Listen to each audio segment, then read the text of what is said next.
Hi, everybody, and welcome to podcast episode 378. And it comes to you this week from location from the Upper Peninsula of Michigan, 15.5 inches of snow on the ground. We're going to tell you about winter camping and lots more. Stay with us.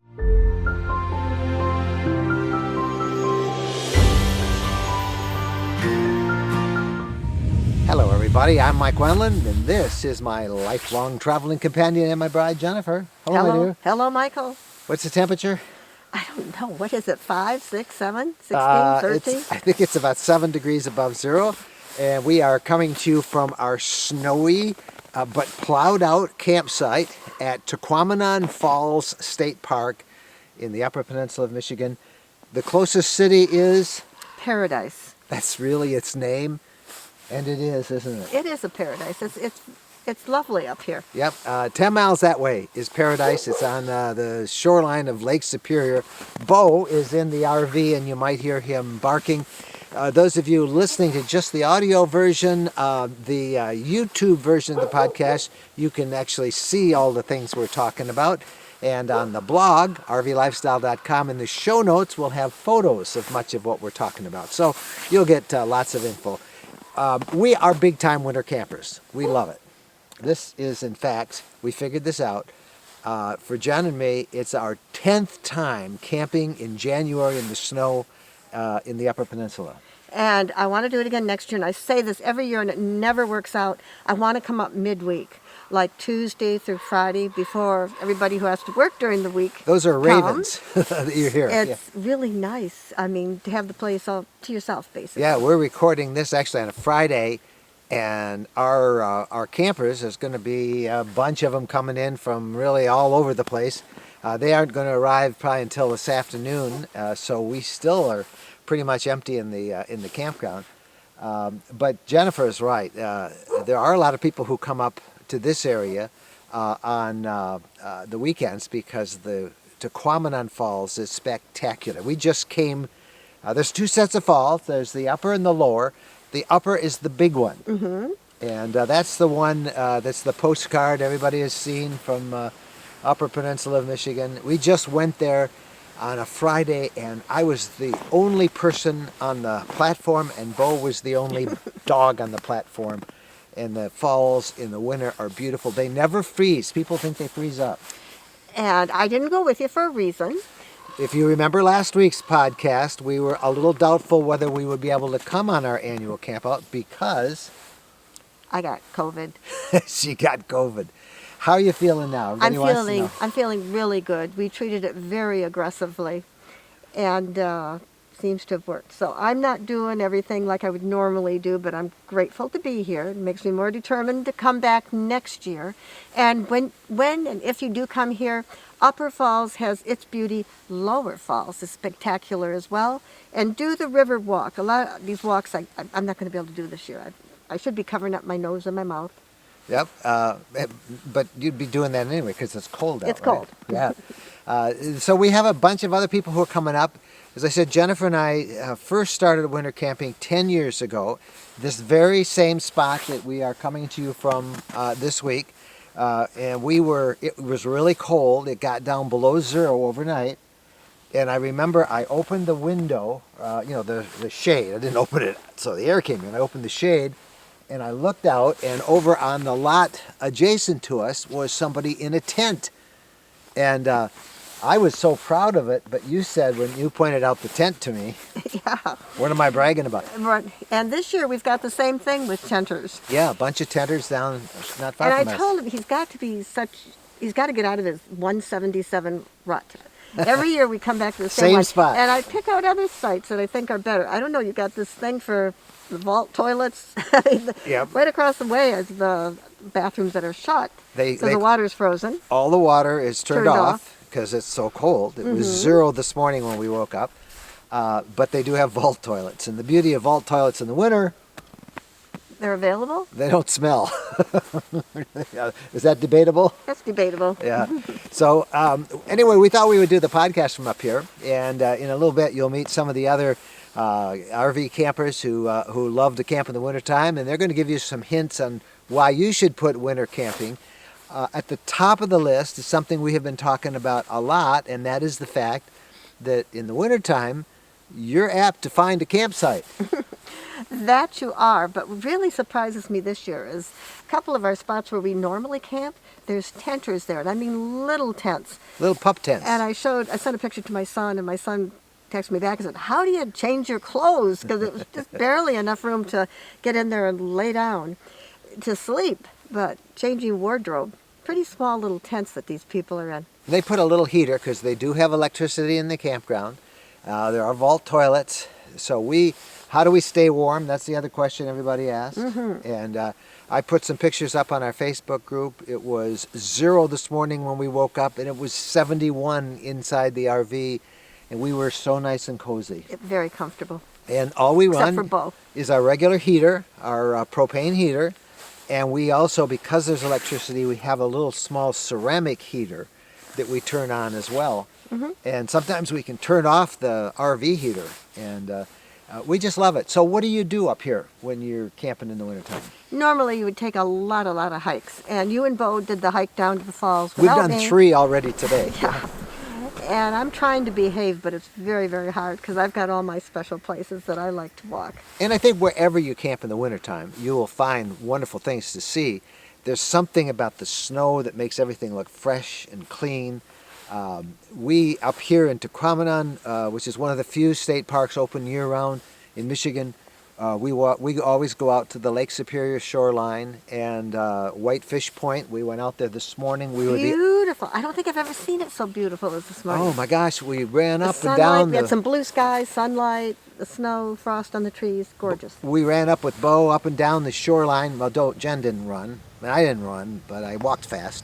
Bo ran, and it was beautiful. The sand is kind of windswept. There's some snow, lots of stones and rocks, and beautiful. I'll put stills up in on the video and on the blog that you can see for the show notes at rvlifestyle.com. And we were out there, and a freighter came out of the fog, and I caught just the tail end of it on video and some still pictures, but it was just beautiful. Whitefish is right off where the Edmund Fitzgerald, remember that Gordon Lightfoot song? Right where that song. There's a memorial to him there. In the summertime, there's a shipwreck museum for the Great Lakes shipwrecks. Very interesting. So we always do that. In the summertime, you can spend the night in that lighthouse that's still functioning. Yeah. I think it's the oldest still functioning lighthouse on the Great Lakes. I don't know if it's the oldest, but it's one of them. It sure is. So anyway, we are big fans of winter camping, and I feel a little hypocritical because as soon as this airs, this video is released, we are getting back in the RV and going to the exact opposite in climate. We're going down to Tampa, Florida, where last I checked it was 75 degrees. Poor Bo. Bo's coming with us. Poor Bo in that he prefers the snow. So the big thing for us on the agenda is the Tampa RV Super Show. And we will be there right on through the whole show. But on January 20th, 2 p.m., we will have a meetup at the south end of the lake on the show grounds, on the fairgrounds at Tampa. And if you're at that Tampa show, come about 2 o'clock and we'll hang out in this little pavilion. They call it the beer pavilion because they sell beer there, among other things. And we'll find some tables and we'll hang out and meet and greet and everything. And we're looking forward to that. And then we're going to be on the road for some time after that with lots of stuff to do. Another thing we're doing up here in the Upper Peninsula, and we share everything we do, is, you want to tell them what we did this morning? We were looking at property. Now, you know that we've talked a lot about the property we bought in Tennessee, that we're going to develop into our own private RV getaway for ourselves. We're going to put a couple of spots in for friends, maybe we'll get to invite you down. But we decided we like that, and we're so excited about that, that we're going to buy property in Michigan, in northern Michigan, and want to do the same thing there. But we are finding that buying property is hard work. They're all gone. Yeah, everybody's buying property. It used to be with the shoreline of the Great Lakes, you'd find all kinds of cottages, property for sale. You just don't see it now. Yeah, because everybody's buying property. COVID has convinced people that travel is going to be restricted for a long time. We know in the RV industry it's very hard to find a campground that hasn't been spoken to months and months in advance. What about those people who don't know their schedule months in advance? Where do they go? Well, a lot of them, I think, are doing what we did, is buying property in areas that you like and being able to hang out there. So anyway, when we come back, we're going to introduce you to some of our friends. We're going to learn some tips about winter camping and just kind of give you a sense of all the fun you can have if that's something you're willing to try. So stay with us. We'll be right back. Have you ever thought of owning your own land for camping or a homestead? Tennessee Land and Lakes is selling off a 1,500-acre estate known as the Woodlands at Buffalo River in large acreage properties from 5 to 126-acre homesteads. Unlike most properties, these are virtually unrestricted, allowing year-round living in an incredible natural setting.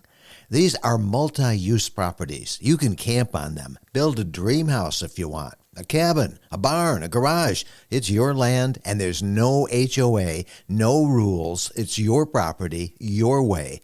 There's high-speed fiber optic internet available, wooded trails, and big views, surrounded by the most popular destination spots in Tennessee like Nashville, Kentucky Lake, and the Buffalo River. The pricing starts at $69.9. There's even great financing. Jennifer and I like it so much that we bought there. Take a video tour and get the details at myrvland.com. When we're on a road trip, we always seem to find a way to stop at a Camping World center. There are over 225 Camping World locations across the country, and there's always one close by when we need parts and accessories for our RV or just want to shop. In fact, we have so much fun with Camping World, and as we talk about it as one of our sponsors, they have agreed to offer a 10% discount if you use the coupon code RVLifestyle10 when you buy $99 or more in merchandise. You'll find everything you want, from outdoor furniture and appliances, the ones you see us use in our videos and we talk about here in the podcast. RV extras that include everything from camping chairs to fire pits, electrical accessories, must-have gadgets. Check them all out. And again, don't forget, use the coupon code RVLifestyle10 when you visit campingworld.com. Welcome back, everybody. We came inside to get warm for a couple of minutes. Yeah, while we're there, people always say, well, how do you stay warm? Well, it is cold, so you can't stay out there all day. But wear hats. Lots of layers, I've boots. got a sweatshirt on, our merch sweatshirt. I got my sweatshirt. I wear a pair of lined, these are lined Eddie Bauer fleece-lined outdoor pants. And you've got sweatshirts, also outdoor pants, and boots. Right. It's go to a ski shop, go to a hiking shop, REI, someplace like that, and see what's the latest and the best for keeping you warm. Anyway, so we're going to go back outside now for the interview of the week. And so many people seem to be interested in trying winter camping. Bo says, why are we inside? He wants to go out in the snow. So we're going to take Bo out and we'll hunt down our folks. We got a bunch of them out here. Many of them are veterans, and they can tell it better than we can probably. Bo loves it up here. He likes the word outside, go. He says it's much too warm in here, Mom and Dad. Can't we just stay outside? And do we really have to go south? This is such a wonderful place. Yep. He doesn't want to, even though we're going to Tampa in a couple of days, he wants to stay here in the snow. All right, out in the snow, and let's get some winter camping tips.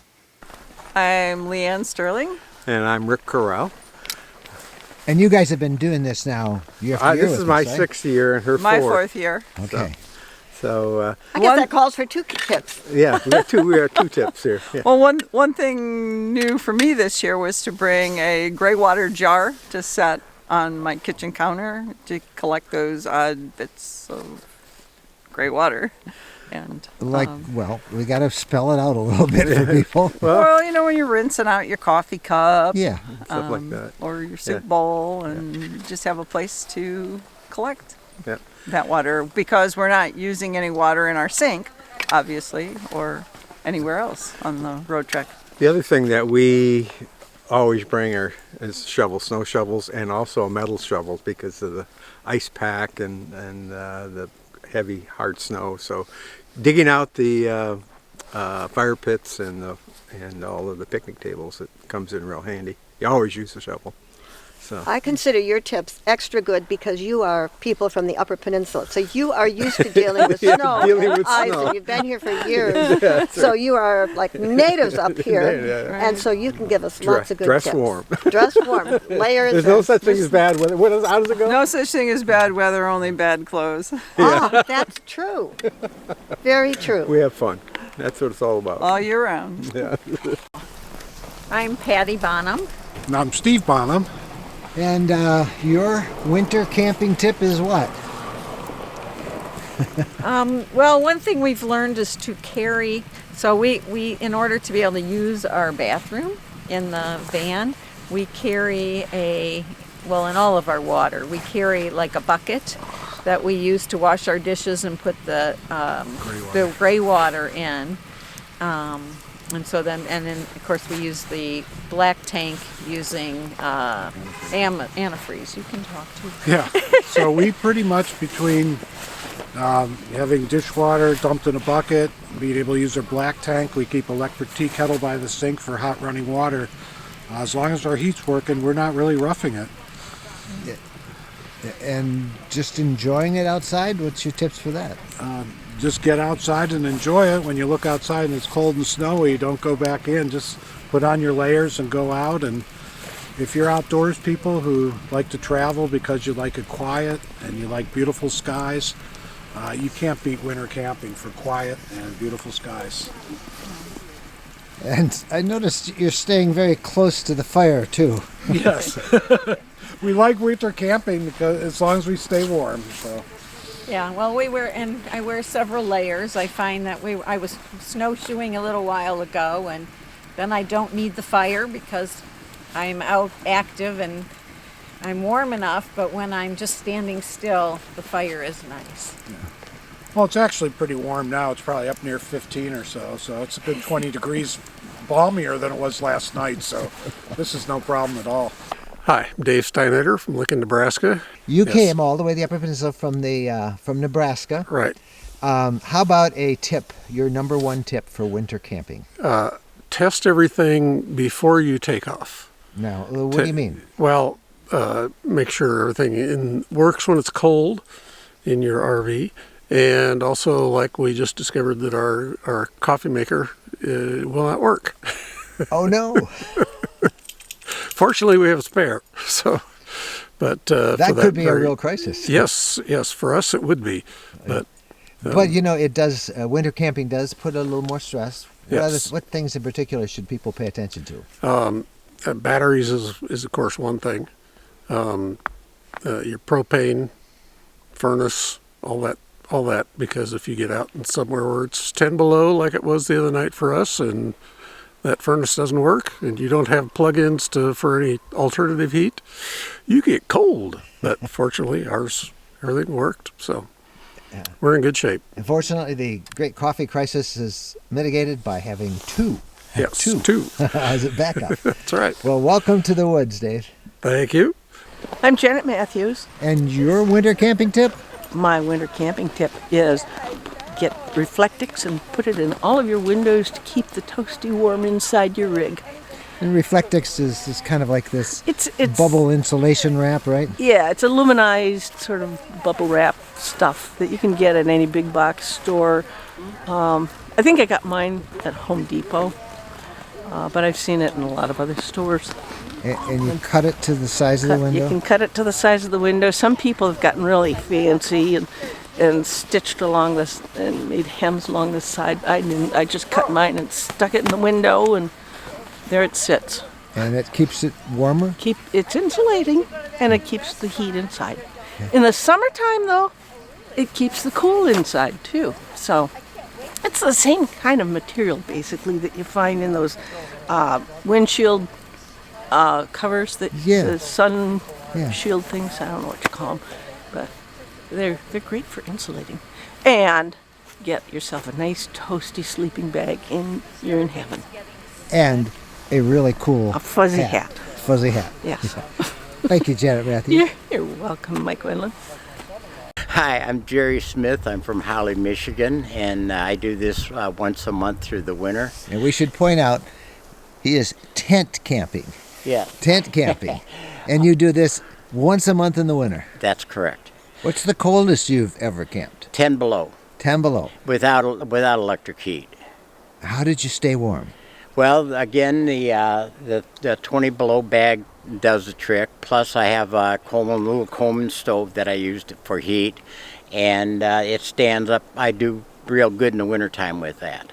And then at night, when I go to bed, I turn everything off, get in my sleeping bag, and that's it. What do you like about winter camping? But just look around you right now. The trees are covered with snow. That's new fallen snow from last night. It's real pretty. And you meet nice people. And if your feet get cold, I'll boil water, put it in a water bottle, and then put it in my sleeping bag, and it's nice and toasty. Now, you know there's a whole lot of RVers, Jerry, down in Florida that are watching us right now, and they think you're crazy. Well, that's okay. Bo is very interested in your tent. He thinks he needs one of those. So Yeah, we were talking this morning when... yeah, Bo came over. That's right. Bo actually heard Jerry in the tent and came over, and he didn't know what that was and started to bark. So That's true. good. Well, welcome aboard. If you're still here tonight, there will be a fire tonight, and you come and join us. Okay, thank you. Hi, I'm Lynn Ellen Kaiser from Canton, Michigan. Lynn Ellen, you do some awesome photography. You got up at dawn yesterday. You shot this awesome sequence. But when it's really cold, phones don't work. So maybe you could give us all a tip about photography in the cold. Photography in the cold. Yeah, and I'm using an iPhone and 13 Pro, and sometimes you just don't want to have your battery back up, and it's not going to last anyway. So yesterday I took my iPhone, I took toe warmers that have the adhesive on them, and I stuck it to the back of my phone. Then I took 2 face masks and I wrapped it around so you could have this much coming out of the phone. Yeah. Put it on my tripod, and I went and explored the beach while my phone took a time lapse out at Whitefish Point at sunrise at minus so many degrees. And it lasted a good half an hour that way. That's amazing. So, and can I share your picture with everybody so they can Sure, see how be good happy you did? to. And that is a great tip because it is cold. And it's very cold. The bigger problem is your hands freezing, I think, than over your phone. And capacitive touch gloves inside flip open mittens. Oh, that's right. So your fingers will work. Yeah. And then so I always have my right hand inside. I have capacitive touch gloves inside my flip open. And if it doesn't work, then it's the highly technical lick it, and then it works. And I have toe warmers inside also because those stick, and then I have hand warmers in here because those will fall out. So hand warmers, toe warmers, and stick them on your phone, and it does a good job. Hi, I'm Steve from Heartland, Michigan. I was asked to give a winter tip about winter camping, and Wait, let me just tell everybody, pay attention to what he says. This is the best one yet. I read a long time ago that the most important thing you can do for yourself when you're camping in the cold is to eat. Eat before you go to bed, eat 5 times a day. Food is calories. Calorie is a unit of heat, or a unit of energy. So the more you eat, the warmer you'll stay. Do you think Jennifer's going to buy that? I don't know. I don't think so, but I'll try it, Steve. Google it. I like it. There's no lying anymore. Just Google it, right? Well, they know their stuff. That was fun being out there, getting everybody's tips on how you function in the cold. Yeah. And people are always asking us, okay, that's outside. How do you stay warm on the inside? So we shot a little video the other night to show you. Honest, people say, how do you stay warm in an RV in the wintertime? And Mike, show them the proof. Okay, right here. Look. 6 degrees outside, 73 in here. And most of our heat is with this thing, right? Yes, the ceramic heater. Yeah, that's on our gear page. You can learn about it. We've had that for how many years? Oh, we've had it for years. Yeah, and we do have, a regular heater, which I have set for 59, and this one says it's 62 in here. So I believe 62. It's 62 over this way. And by the ceramic heater. And by the ceramic heater, it is 73. That means I'm going to be in trouble when I move away from the ceramic heater. Yeah, because look who's sleeping back here, and very, very comfortable. Bo, listen to me. That is my bed that you're on. No, you can't have my bed. And we're not going to share it. That's my bed, Bo. Oh, man. I think we're going to have issues with Bo, my dear. Probably. We normally do. He loves it up here. We took that picture, I don't know, 5-6 years ago up here, and that's just what he got done doing just now. That's why he's sleeping. So that's the system that we use, and it really does keep warm. You can hear right now the propane just kicked on, and we gave the temperature at night. What do we set it at? Something like... I'm thinking 56 we is set warm enough. Because your body heat really warms you up in the bed, and 56 is what we set it for, and it's very warm. It's usually 65, 70 in here, which is warmer than we sleep at home. And we use our ceramic heater a lot, and I put it up high so that the heat is high where we want it, so that it's not low where Bo is, because Bo has a fit, because where he sits is right where the heat comes out from the RV. And he doesn't like He that doesn't hot like air it, and blowing I can't on. blame him. Yep. All right, when we come back, the questions of the week. So stay with us, take a quick short break. When we're asked what's the most important modification we made to our RV, it's an easy answer. Battle-Born batteries. Battle-Born batteries are quality, safe, reliable lithium batteries that allow us to stay out there off the grid longer. Lithium batteries charge faster, they charge fuller, they're longer lasting, they're maintenance free, and Battle-Born batteries are protected by a 10-year guarantee. Now, in our case, they just dropped into the existing AGM batteries that we have, and they'll probably be the same on your rig too. Battle-Born battery experts can get those in your rig just like they did with ours. They can also match you up with the right cabling, the inverter, the charger, the solar controller, everything. Jennifer and I swear by our Battle-Born batteries. They allow us to boondock off the grid. Check them out. Go to rvlifestyle.com/lithium. rvlifestyle.com/lithium.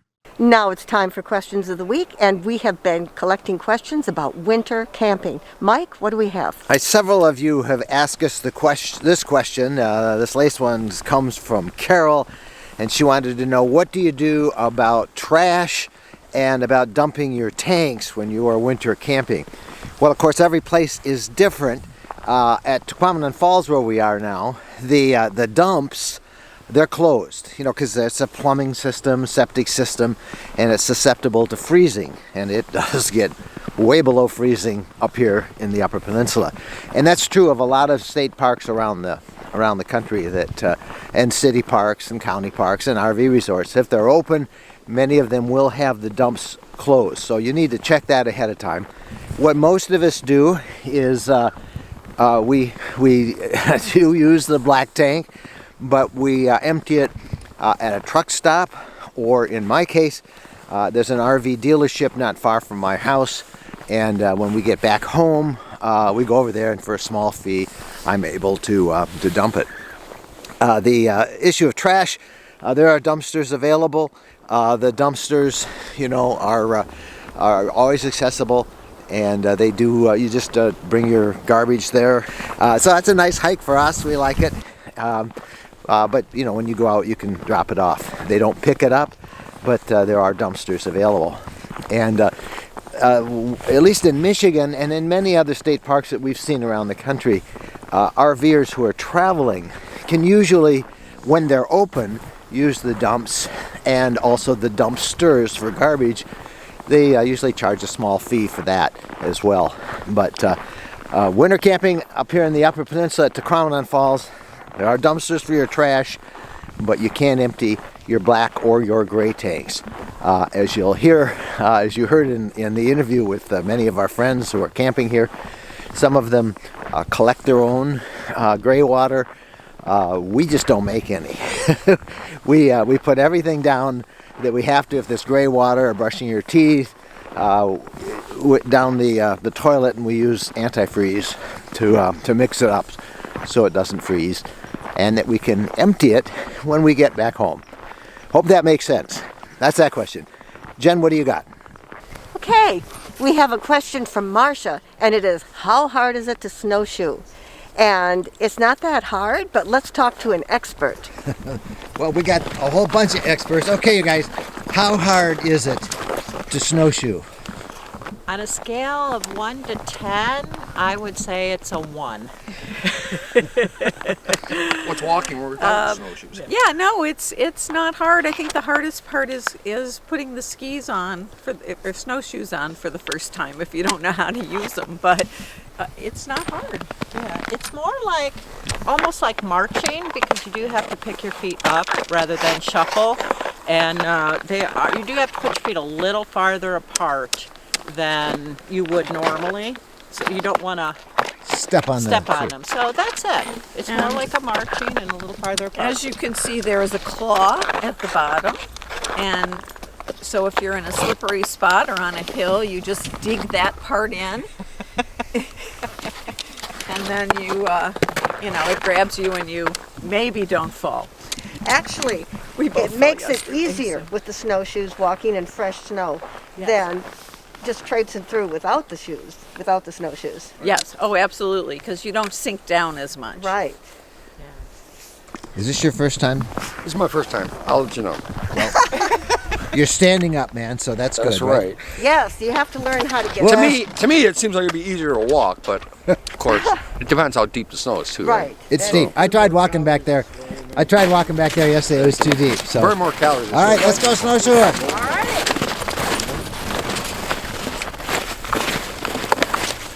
Those were our RV questions of the week about winter camping, and I hope that was helpful to you. We love getting your questions. Please send them to us at Mike and Jen at rvlifestyle.com. Mike and Jen at rvlifestyle.com. Well, that's a special on-location edition of the RV podcast. I think that's the first time we've ever done an episode completely on location. This It's was been fun. Yeah. It has been fun. It's fun. So where do you want us to go? What do you want us to do the Hawaii? next one No. about?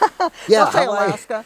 Well, we do feel a little guilty because, like we said at the very top, from the snow and cold, we are doing a really quick turnaround and heading south to Tampa, where we will be at the Tampa RV Super Show all next week. So if you're going to that, we look forward to seeing you once again. Our meetup on the 20th of January will be at the end of the little lake there in the fairgrounds proper at the pavilion area, 2 p.m. Eastern Time on January 20th at the Tampa RV Super Show. We'd love to meet everybody. So, happy trails.